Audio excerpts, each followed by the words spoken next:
Good evening, everyone. Welcome back to Melville at 200, presented by the Hemingway Literary Center and Melville's Marginalia Online, Boise State's observance of the 200th anniversary of the birth of Herman Melville. Today we are very honored to welcome our invited speaker back to Boise State. Christopher Ohge is a lecturer in digital approaches to literature at the Institute for English Studies at the University of London. Prior to that, he worked as an associate editor on the Mark Twain papers at UC Berkeley. Prior to that, he earned his PhD in editorial studies at Boston University's Editorial Institute. And prior to that, he was an English and philosophy major right here at Boise State, chair of the English Majors Association, commencement speaker, and all-around hotshot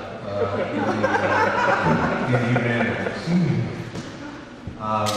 Recently, Christopher has co-edited a special issue of Leviathan, the Journal of Melville Studies, devoted to digital text analysis of Melville's Marginalia, project on which Christopher was one of the first interns back in 2008, before he graduated from Boise State, and to which he has recently returned as a very active associate editor on the project. The special issue of Leviathan is just the first foray in a very exciting, brand new burgeoning field of literary scholarship that weds STEM technology with humanistic study. And Christopher is here this evening to provide us with an introduction to this new field, its potential, its insights, its observations on the reading practices of one of the greatest authors that our nation has produced. Please join me in welcoming back Christopher Ohge to Boise State University.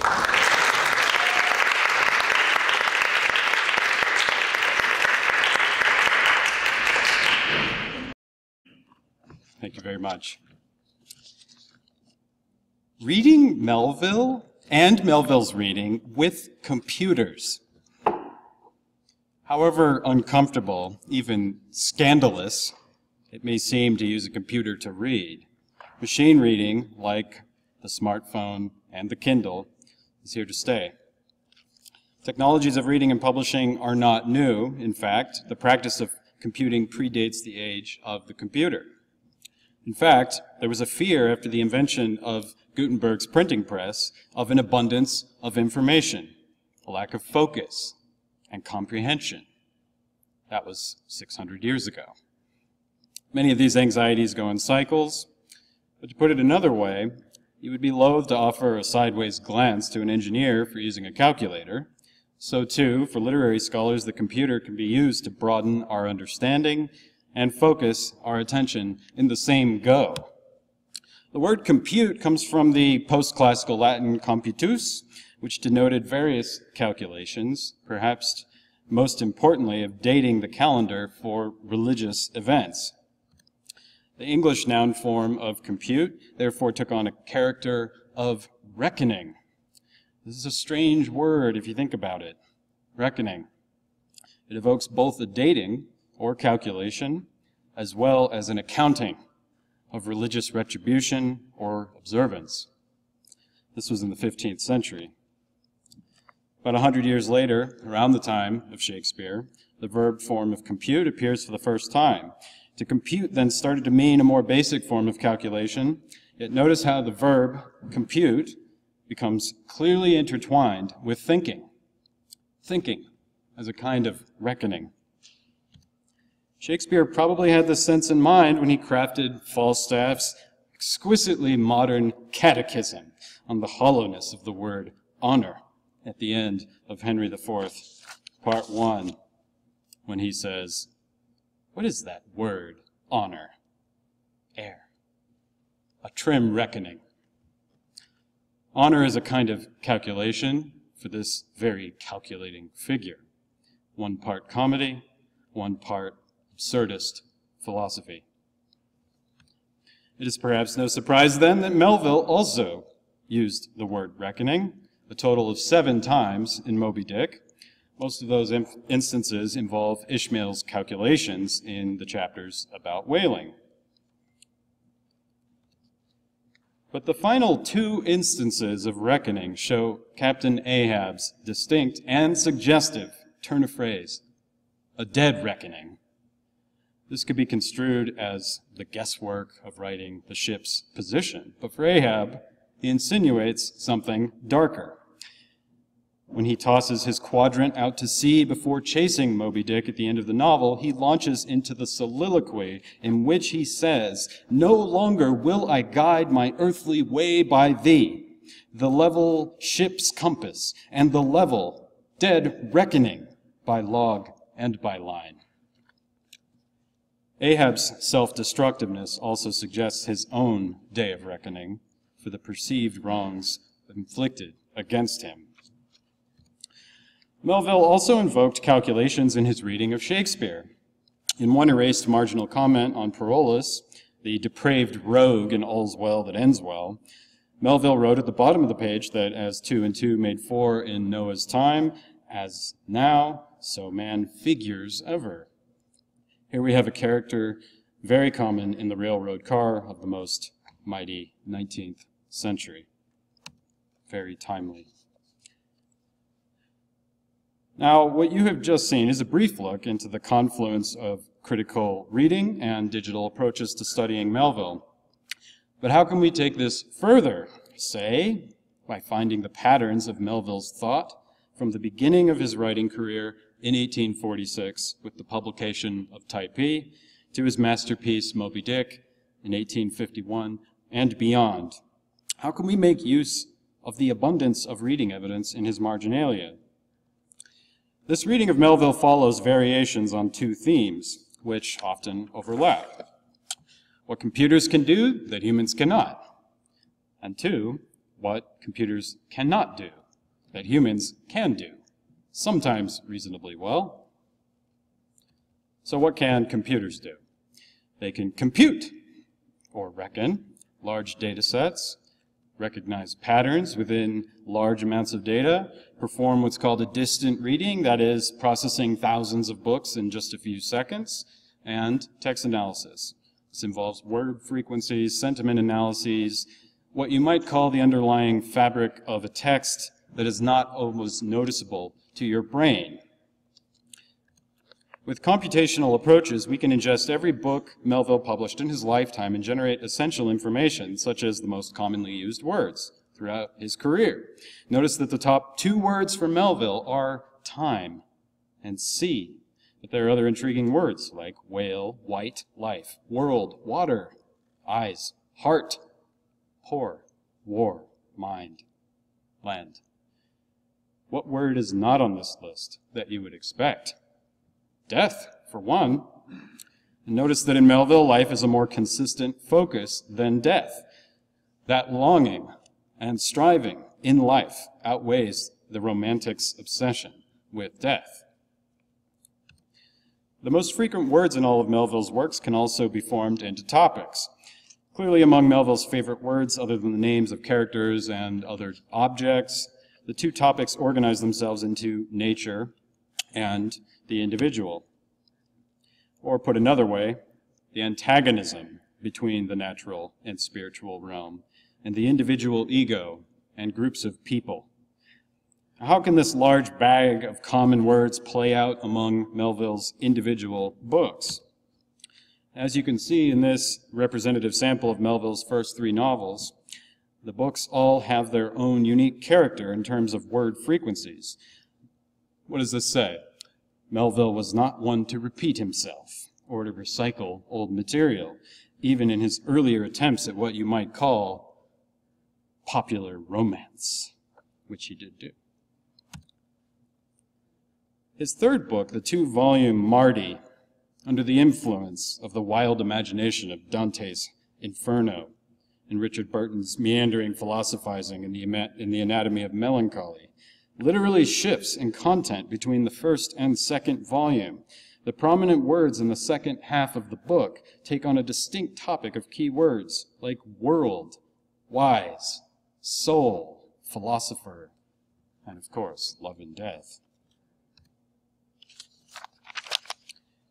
Here you can also see in these sets of graphs the density of frequently used terms in Moby Dick on the top right. It's far more unique and representative of his body of work than his first book, Typee, or even the books written before or after Moby Dick. What this also shows, though, is that one word in Melville's work is consistent, and that is the word time, the nexus of nature and the individual's perception of it, the anxiety of achievement and immortality.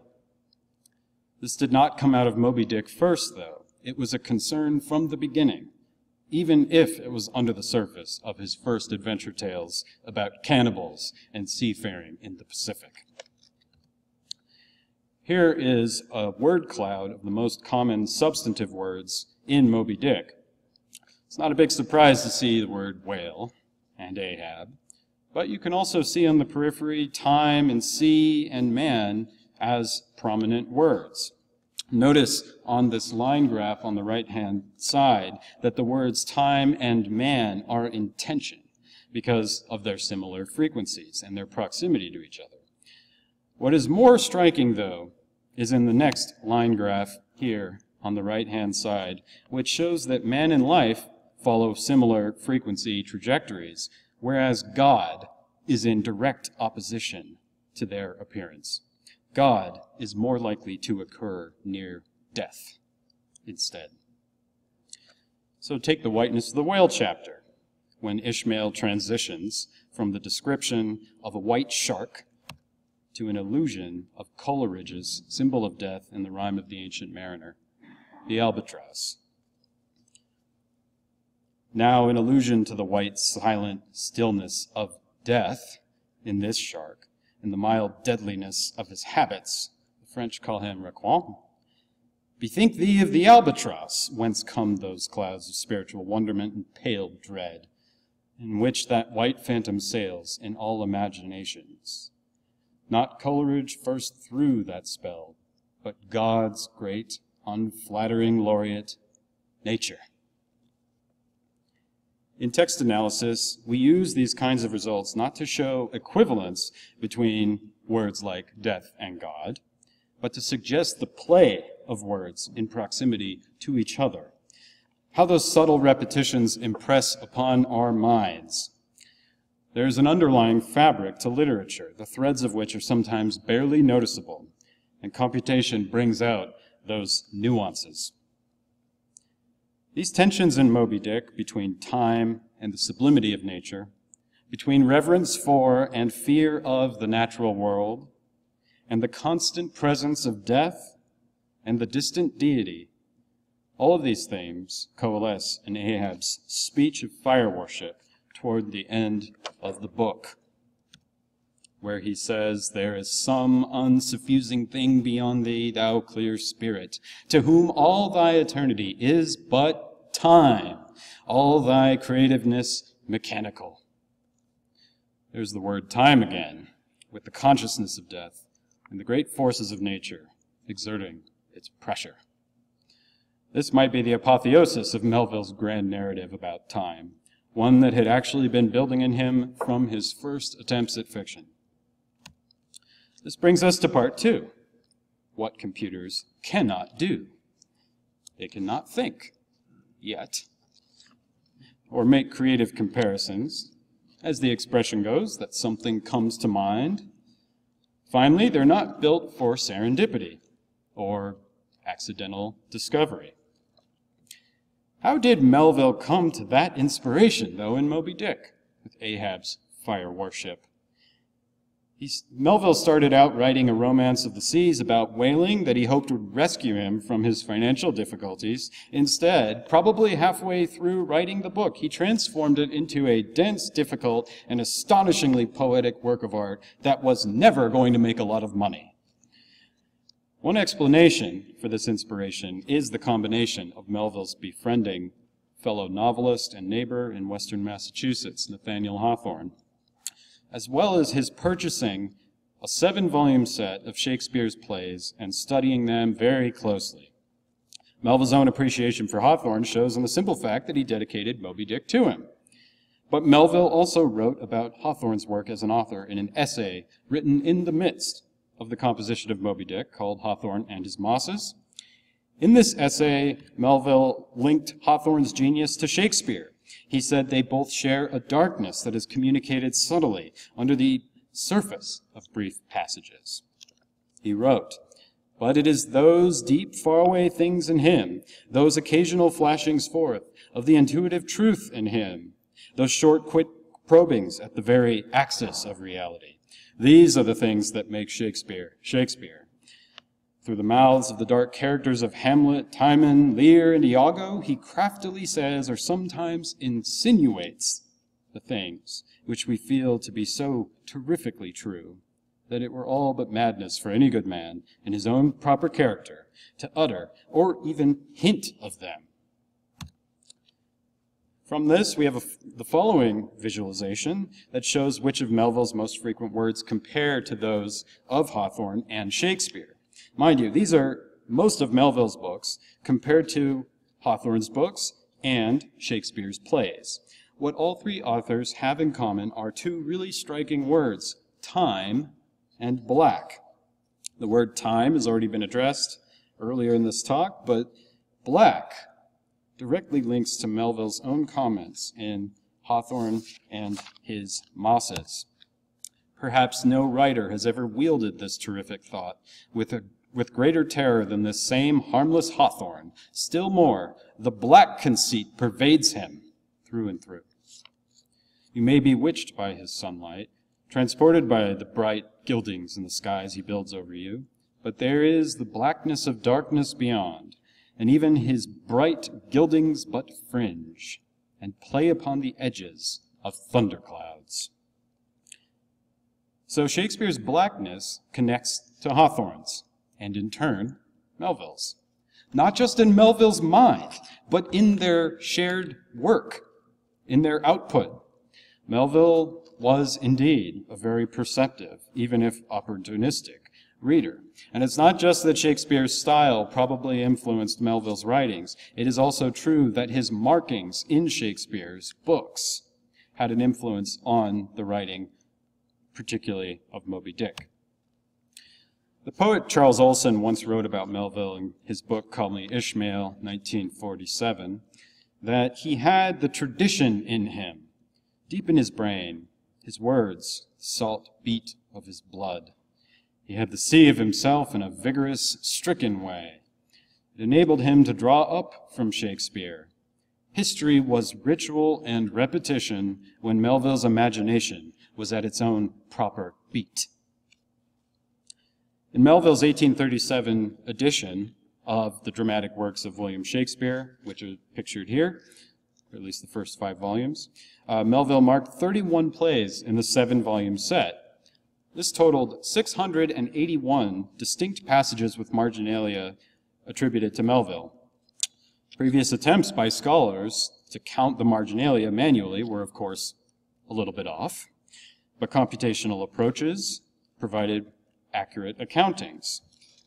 What this undertaking shows is that the text mining approaches, while often used for large data sets, can also effectively aid close reading and bring out new critical discoveries. This kind of text analysis may be even more important for marginalia, which is fragmentary by nature.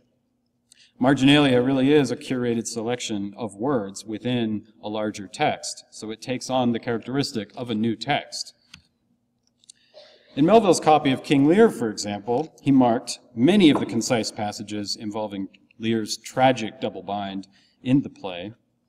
In the exchange before Gloucester's blinding, for example, when Gloucester declares that he will see vengeance delivered upon Lear's daughters, Cornwall responds, "See it shalt thou never." Melville underlined the diabolical wit of that rebuttal and wrote in the margin, "Terrific." Not in that tone. Terrific, though, as in terrifying. You might think of the serpent with brazen eyes and hairy mane, terrific, in John Milton's Garden of Eden in Book 7 of Paradise Lost. But for Melville, this sentiment was terrifically true. In the final scene of King Lear, when Edmund responds to Albany's challenge by exclaiming, "I will maintain my truth and honor firmly," Melville wrote at the top, "The infernal nature has a valor often denied to innocence."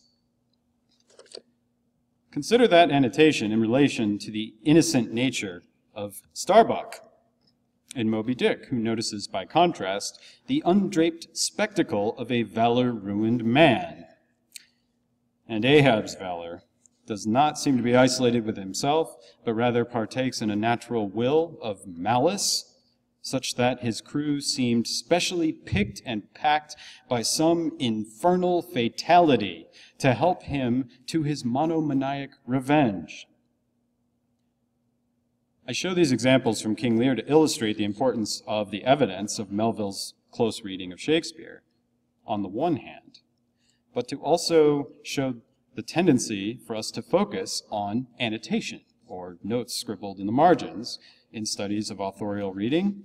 But in fact, markings such as underlinings, marginal scores, and check marks are just as important and can reveal patterns of reading that affected Melville's thinking. With the following graph that shows the word counts of Melville's markings in each of Shakespeare's plays, you can quickly learn a lot and pose some questions from the results. And there are some surprises. Melville marked more words in the comedies than in the tragedies. That among the comedies, he marked the most words in Measure for Measure, a dark comedy, granted. That the tragedy with the most markings is Antony and Cleopatra. That he marked more words in Henry VIII than he did in Hamlet or King Lear. What is that about? We can already see how far we have come since I've shown you the two intriguing annotations in King Lear, a play which actually represents a small percentage of his markings in Shakespeare. And given the difference between the comedies and tragedies, it really is necessary to calculate the total word counts per marking in addition to the average word count per marking in each play mode. And it turns out that despite the prevalence of markings in the comedies, that Melville marked much shorter passages in the tragedies than in the comedies, an average difference of about 10 words. Here is a graph of lexical uniqueness, which calculates hapax legomena, which is a fancy word for saying words that occur only once in the body of the text.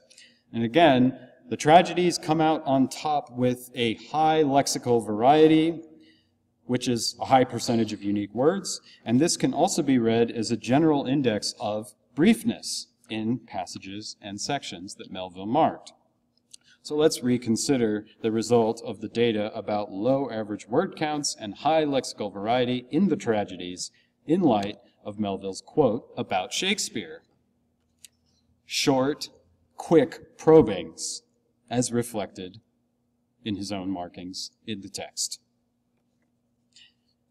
Melville's preoccupation with the esoteric expressions of the bleakness of human experience in his Marginalia to the dramatic works really does cohere with the views he expressed in Hawthorne and his Mosses. His mentioning those four dark characters in Shakespeare also moved the team at Melville's Marginalia Online to test the lexical uniqueness in the plays in which they appear. The passages with maxed lexical values offer a number of different candidates for the kinds of disclosures that Melville had in mind, including in Hamlet, virtue itself of vice must pardon beg, and in King Lear, truth's a dog that must kennel. What you can gauge from a graph like this, though, is more nuanced information that can be gleaned from the word count graph. So, the markings in King Lear contain almost 3 times more lexically unique marked passages than Hamlet. It would be a mistake, then, to conclude from the word counts alone that Melville engaged with more with Hamlet more extensively than with King Lear. Instead, he engaged with each play differently, marking fewer but longer passages in Hamlet and a larger number of shorter passages in King Lear. If you look at the bottom of the graph, too, the two markings in Othello also have quite divergent lexical values.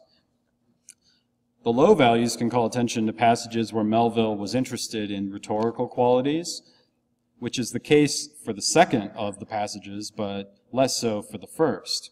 And they come from two different characters, one from Othello, one from Iago. Melville's interest was primarily focused on the idea of Iago's darkness. Not a big surprise there if you're aware of that play. His darkness, as is indicated in an incisive profundity. But in the second passage, Melville's clearly attending to wordplay, which suggests a different sense, and no less significant sense, of Melville's verbal features that moved him to apply pencil to paper. So on the one hand, you have significant repetition of words, and on the other hand, you have an interest in mostly unique words. If we start to investigate the words themselves with the aid of computation, the results suggest new avenues for understanding Melville's reading of Shakespeare. The three most common substantive words that Melville marked in Shakespeare were man, world, and love. This table shows, though, the high-frequency terms follow an interesting trajectory, showing that love appears proportionally the most in the comedies. Not a huge surprise, but world appears the most in the tragedies, and man in the histories. We can break this down, too, into word clouds of word frequencies. In the comedies, you can see a lot of what might be considered humanistic terms, whereas if you produce a word cloud of the tragedies, you see a cluster of world that seems to be in tension with man and good. These fairly rudimentary calculations already provide a good amount of new questions, but there are still many other ways to investigate this fairly small data set of marked words for close reading. One way of doing that is with sentiment analysis, which is particularly relevant to an author who, according to Melville, was dark. A sentiment analysis shows the frequency of positive and negative words in a text.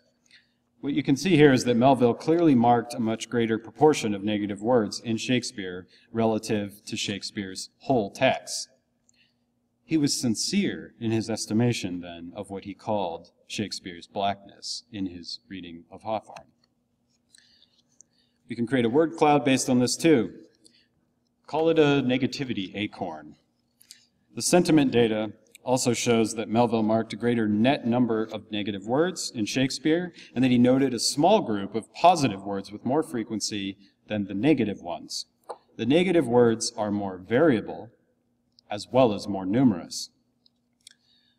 A bar graph of the 20 most frequent positive and negative words allow one to posit new questions about frequently used words and their implications within marked passages. So, the first few, poor, death, and fear. That's a pretty striking trifecta of common negative words that Melville marked in Shakespeare. But the positive words raise some questions as well. Can good really be positive in Shakespeare? Or love? One of the highest frequency terms overall? How does the word great function in context? What can be inferred from the high frequencies of negative terms and the concentrated appearance of select positive terms? Well, let me tell you now that the word love is most often undermined in the markings. Let's see why. I also produced another sentiment analysis in which the code finds word pairings of the most frequent words preceded by not. This provides more context to the single word sentiment results that I just showed. So given the dark implications of the markings, you'll notice that the highest frequency word to be preceded by not is the word good.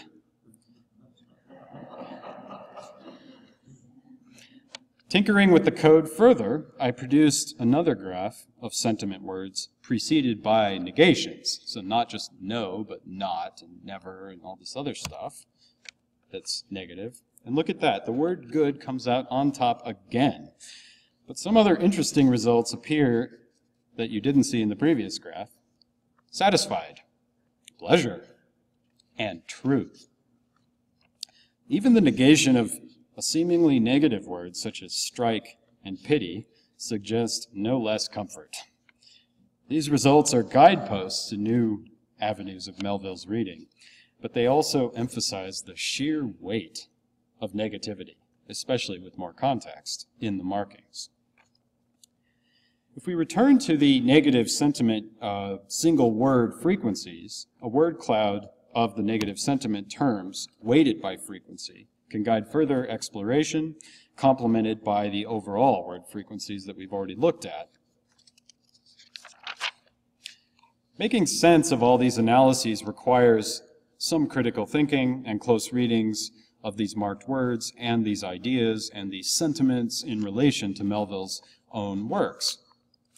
Given what we know Melville was reading at the time of Moby Dick, that he was closely reading Shakespeare, we can focus our attention to a play like Henry VIII, which we might have ignored given its lack of notoriety and co-authorship, but which we now investigate because it was the third highest marked play.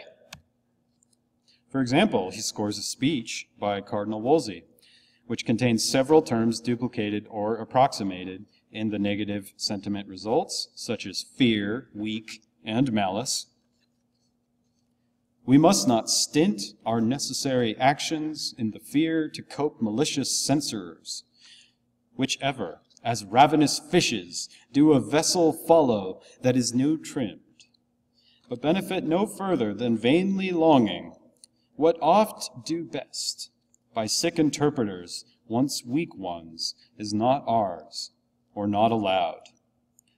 What worst, as oft hitting a grosser quality, is cried up for our best act. If we shall stand still, in fear our motion will be mocked or carped at. Passages like these from Henry VIII have never before been cited as potential sources for the language of Ahab's malicious and monomaniacal quest. But what's also relevant to Melville's development of Ahab are his markings focusing on Coriolanus' propensity for grievance and revenge, including one that features wreck as a noun. Then if thou hast a heart of wreck in thee, that will revenge thine own particular wrongs. The wreck, which means revenge in this case, and sense of grievance parallel Ahab's famous line about the white whale in Moby Dick. That inscrutable thing is chiefly what I hate, and be the white whale agent, or be the white whale principal, I will wreak that hate upon him. The combination of wreck or wreak, hate, and vengeance demonstrates how Melville activates Shakespeare's ideas. Ahab's hate then continues with his vow to avenge any wrong inflicted upon him in that famous line, I'd strike the sun if it insulted me. For could the sun do that, then could I do the other. Since there is ever a sort of fair play herein, jealousy presiding over all creations. Ahab's jealousy connotes an inclination to strike out of anger, but he also shows bitterness for that which is lost or stolen. In Timon of Athens, in which the sun also figures within an imbalanced world of insult, Melville marked a passage that resonates with Ahab's world of jealousy. The sun's a thief, and with his great attraction robs the vast sea. That observation follows a list of accusations by Timon against a world in which each thing's a thief. Each thing's a thief, emphasizing a theme of cosmic injustice that transfers into Melville.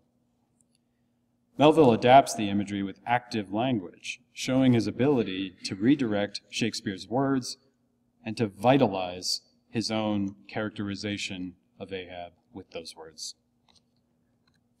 Ahab's obsession for vengeance, which the narrator Ishmael compares to the obstinacy of a thunder-cloven old oak, also resonates with Melville's attention to the dialogue in Measure for Measure, featuring Isabel's comments about oversized strength and the tyranny of hubris. And he that suffers, oh, it is excellent to have a giant's strength, but it is tyrannous to use it like a giant. Isabel's next remark on the ludicrous pride of man is compared to a sulphurous thunderbolt that splits to the unwedgeable and gnarled oak. This marking features the high-frequency term man and the prominent sentiment result heaven, as well as other sentiment graph data relating to pride, anger, strength, suffering, and death. In yet another play, Antony and Cleopatra, Melville also marked Cleopatra's comparing Antony to rattling thunder. As you can see in this comparison, the image of a thunderstruck tree and the presence of outsized strength and hubris all figure in the simile at the end of chapter 119 of Moby Dick. As in the hurricane that sweeps the plain, men fly the neighborhood of some lone, gigantic elm, whose very height and strength but render it so much the more unsafe, because so much the more a mark for thunderbolts. So at those last words of Ahab's, many of the mariners did run from him in a terror of dismay.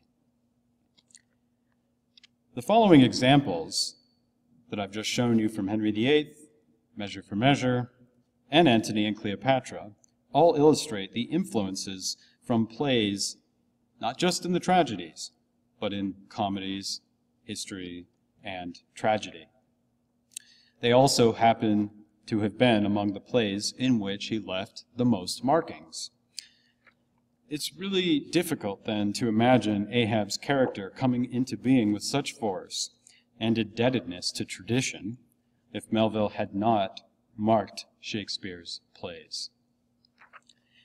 Computational approaches to Melville's Marginalia allow readers to calculate word counts and word frequencies, word varieties, topic clusterings, sentiment associations, and many other kinds of reading material that would not have been as noticeable to someone without the aid of a computer.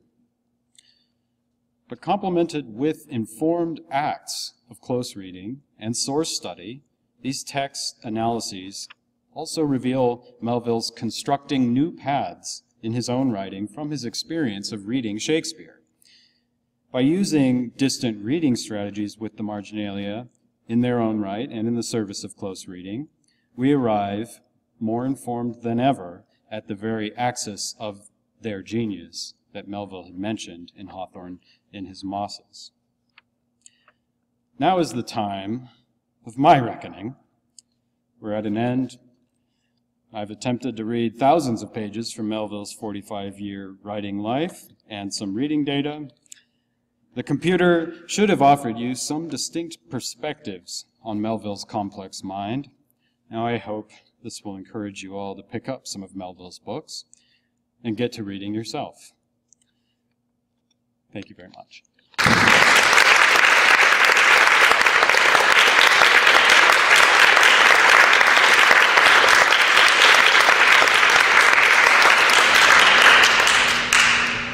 We've got close to 20 minutes for questions and discussion.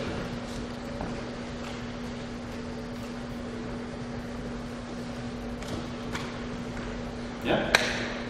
So after you started using these kind of tools, did it make you see some different things from your original readings of Moby Dick or other Melville books? Yes, these comparisons that I'm showing you are a direct result of the computational analyses that we applied with some, notions that we had from close reading. But I don't think that other people had ever noticed these connections, partly because of the lack of recognition of the markings in the plays, but also because it's really hard to read 681 individual markings across 7 volumes of books. And with the computer, we could just map these connections in a way that wasn't apparent to most people before that. So these comparisons have really never been documented before we've done this special issue.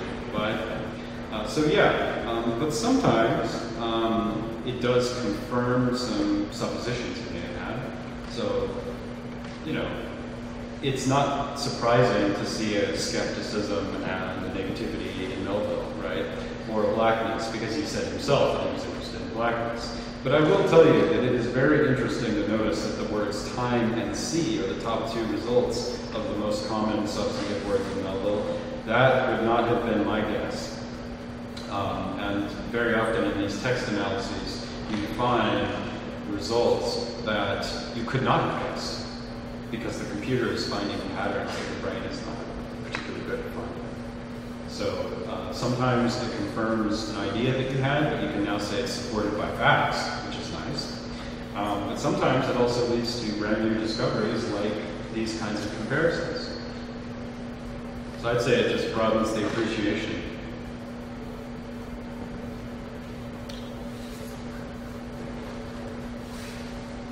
What about using it in nonfiction? You think it would have some of the same sort of enlightenments, insights? Yeah. Some people have published results doing these kinds of text analyses on presidential speeches, and really astonishing results. Surprising results about various rhetorical strategies in presidential speeches over the entire history of the United States. So that's one example.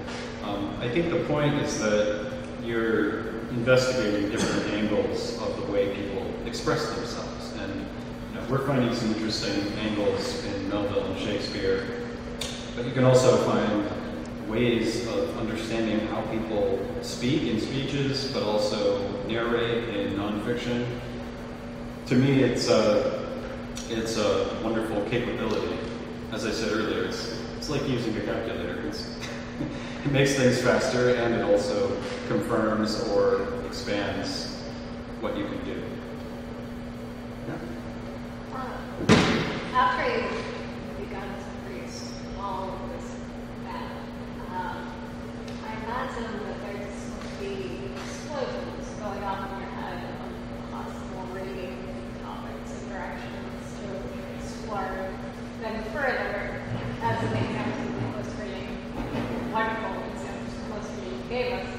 So how do you negotiate from moving from all of these possibilities to then pursuing something very particular? That's a great question. I think you have to make a pragmatic decision about what's most compelling. So, with the Shakespeare example, what was very compelling was this thread of negativity and blackness, darkness, sort of the esoteric expressions in brief passages. The statistical analyses were bearing out that way of his thinking, right? And so that was very compelling. You don't always see that, though. And sometimes you see results that just don't really tell you anything. And so what's really fun about doing this kind of work is it's really just a huge experiment. And it takes a certain amount of creativity to figure out how to read, in individual cases, whatever author you happen to be analyzing.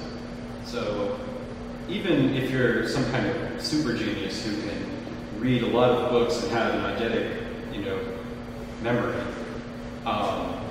you're bringing to bear on that reading a whole cloud of thoughts and words and ideas that you previously had.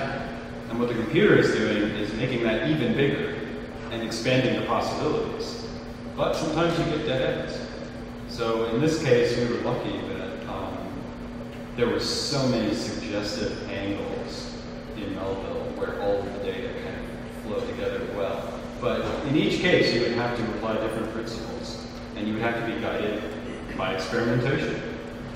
And the fun thing about doing text analysis is that the act of experimentation makes you learn new things. Not just about writing code, but also re-examining your own suppositions about how you read and about what this means, right? So it kind of comes back to the documents, it kind of comes back to critical thinking and close reading, which all my friends in the English department will love me saying. But it's also kind of creative. I can't say that it will work this well in every case. And I can't even say that if I were to do this in a different author that I would come up with interesting results. But at a bare minimum, text analysis is a gateway into the text with a different view and a different lens. So even if you're looking at a word cloud of word frequencies, you can just show that to people in a classroom without having read the book, and they'll already start asking questions. And that's very valuable, I find. Does that answer the question? Okay. Yeah, Chris, I have I'm trying to remember, I admit that it's been a long time since I've read much Melville beyond what I teach in the classroom. Yeah. And thinking about the materials that you've analyzed here are all his published works, right? And I'm wondering about the body of writing of Melville that is out there in terms of correspondence or anything that was not written for publication. And I'm wondering, has there been any analysis of that? Because the author that I work with, Hawthorne, prolific published writer, but also kept voluminous notebooks, and we have volumes of correspondence. And I'm wondering what an analysis of Melville's non-published writing would show in terms of his preoccupations. That's a great question. The answer is I don't know, because I haven't done it, and no one else has done it. And if you like what I had to say tonight, please encourage me to write more about this, because you're right. The analyses that I showed earlier, where I was covering his published work, that did not include Billy Budd, that did not include the letters, didn't include the notebooks, didn't include manuscript poems from his later life, from Weeds and Wildlands, the Parthenope. There's a lot of stuff that's not in there.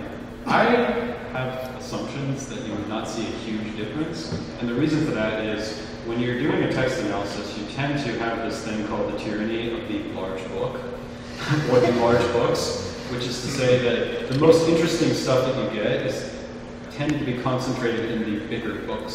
So if I were to compare poems to Moby Dick, I would have results weighted toward Moby Dick, and that's a way in which you have to kind of apply some critical thinking to the computational method.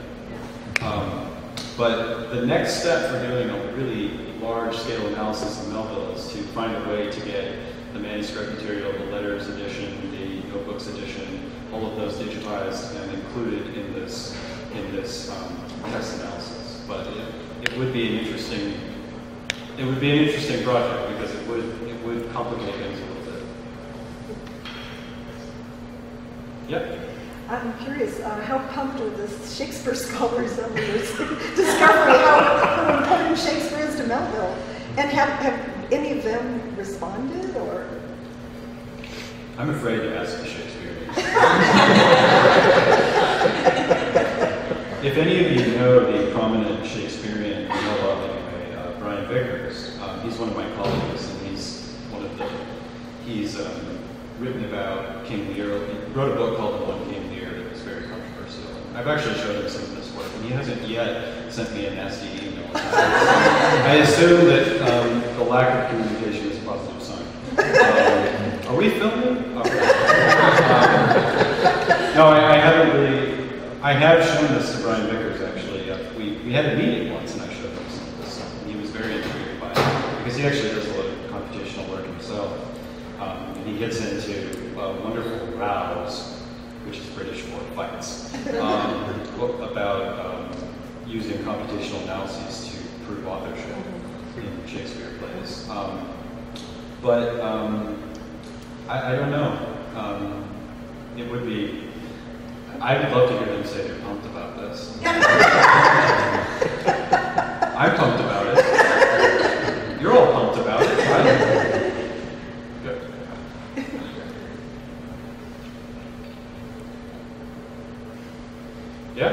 There's a small point I just heard this somehow escaped me. Why should I believe that the words you outlined in red, underscored in red on the right-hand side, occur more likely as a byproduct of Melville having read Shakespeare than that they occur as a byproduct of this lexical field that's constrained by the topic matter?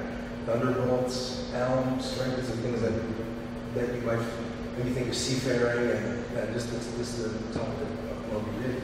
So why should I believe that these are some kind of objective, some kind of relationship or causal relationship? Can you rule that out in some way? Or? You don't have to believe it, really. It's up to you or anybody else. The reason why it's compelling is that we know that Melville marked these words in his copy of the book. And you would just think that it's, or at least I think that it's quite probable that if he marked passages that approximate a lot of words that were then written in Moby Dick, that it's a very good chance that that he was influenced by this in writing Moby Dick. But influence is a tricky thing. It's about inheriting a lot of different things. Allusion is a kind of inheritance, and inheritance is not earned. It's given to you by experience and by reading a lot of different things. So you can't say with ultimate certainty that, this particular marking led to this passage in Melville. But it's hard to say that it didn't have some kind of factor. It's hard to say that it's not a source because he marked the passage, that we have direct reading evidence. But you could also say that he was reading other things that had similar passages too, and that it all kind of cohered in his mind in the crazy imagination of Melville and his writing this and pumping out these amazing words, the intentionality of which we'll never know with any full certainty. So this is not a science. We're using some scientific methods to bring out some creative readings, but I couldn't say with 100% certainty there's a causal relationship. I just think it's a very good probability. Was there anything in this that diminished your admiration for Melville or any of the other writers involved? No. No. It struck me that Melville was even more cagey than I thought he was.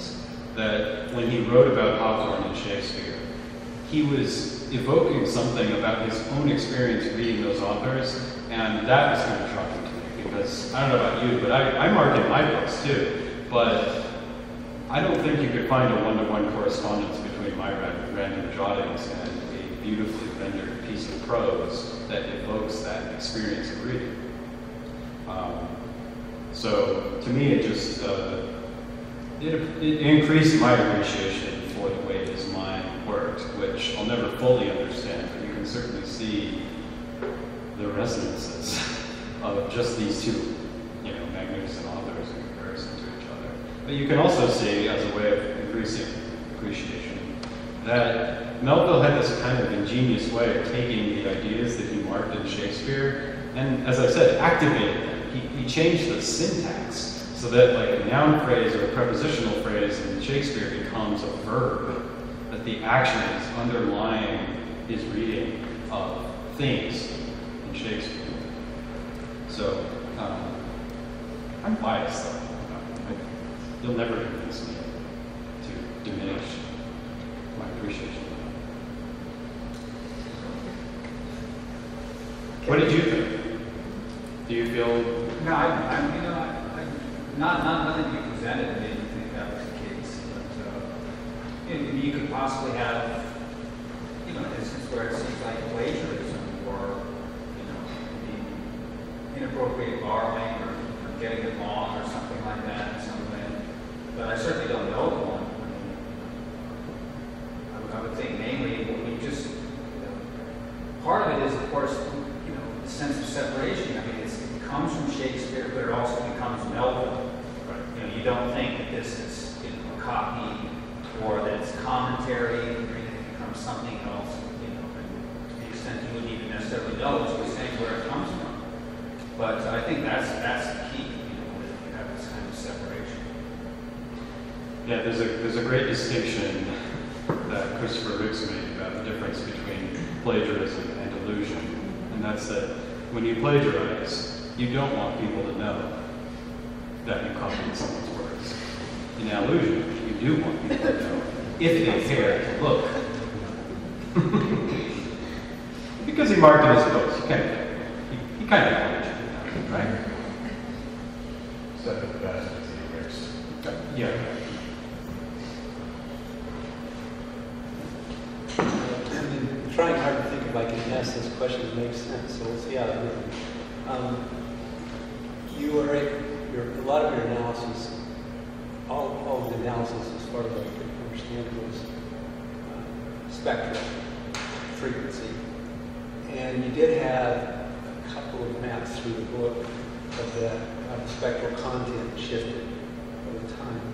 And you had the concept, to some extent, of grouping words, but they were just single words. The sentiment, so around a sentiment, an emotion. Is there a way to create what you did with a word cloud? Is there a way to create a word cloud that captures something more than a single word, like a concept? So is there a way to trace a concept and its development and decay through the book? Yeah, there is a way to do that. It's called topic modeling. And I have done it in the Shakespeare analysis. In fact, in our publication, we did include a topic model where we took the most frequent words, we grouped them into a topic. And from that topic, we were essentially just reinforcing some of the ideas I already showed you. So the topic modeling sometimes just confirms what you've already realized through sentiment analyses of word frequencies. Topic modeling tends to be most useful when you have really huge sets of data, millions and millions of words. In this case, we just had, hundreds of thousands. It's still a lot, but not millions. And when you have larger sets of words, the topic modeling becomes more interesting and revealing. But what I was showing with the topic groupings is that you can sometimes examine word frequencies and create your own topics because they're so suggestive on their own face. And so, the topics actually came from the results top 50 most common words. And from those 50, you kind of identify some of the more interesting ones, and then you can, do a little bit of topic modeling yourself. But there are other ways to organize the data too. The reason why I was able to show the sort of density of word frequencies throughout the books and how they're different is because I was able to organize each book's individual words into separate tables in the computing, and from there you can do all kinds of organizing. But as I said earlier, this is experimental, so that's a great point about something that could be done next, along with including some manuscript material and other unpublished material. So sometimes what you have to ask yourself is, what is the scale of data I'm looking at, and what's most useful for that scale? Does that help? Yeah, I'm not sure if this question is going to make sense. Is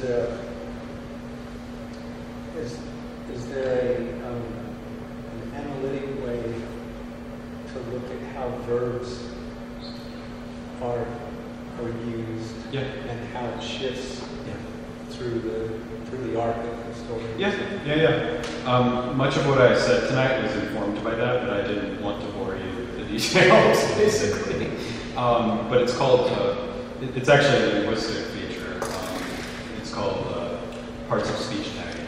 So what you do is you run all the stuff that I showed you through a parts of speech tagger, and it assigns codes to each word about whether it's a verb or a preposition or a noun, and what kind of noun, and so on. And so when I was talking about the activeness of Melville transforming Shakespeare, that's based on parts of word or parts of speech tagging that show the prevalence of the verbs in Melville compared to Shakespeare. So yeah, that's very much possible, and it's a very common thing to do in text analysis. In fact, and it's a fairly easy thing to do, but with Marginalia it's somewhat difficult because sometimes you get false positives, and sometimes the parts of speech tagger says, well, what is the rate? What does that mean? What kind of parts are such as that? So you have to sometimes employ some manual techniques. The hour is up, but there's food and drink and plenty of interesting things to talk about now. So please feel free to approach Christopher individually. Once again, thanks again very much for Thank you. Very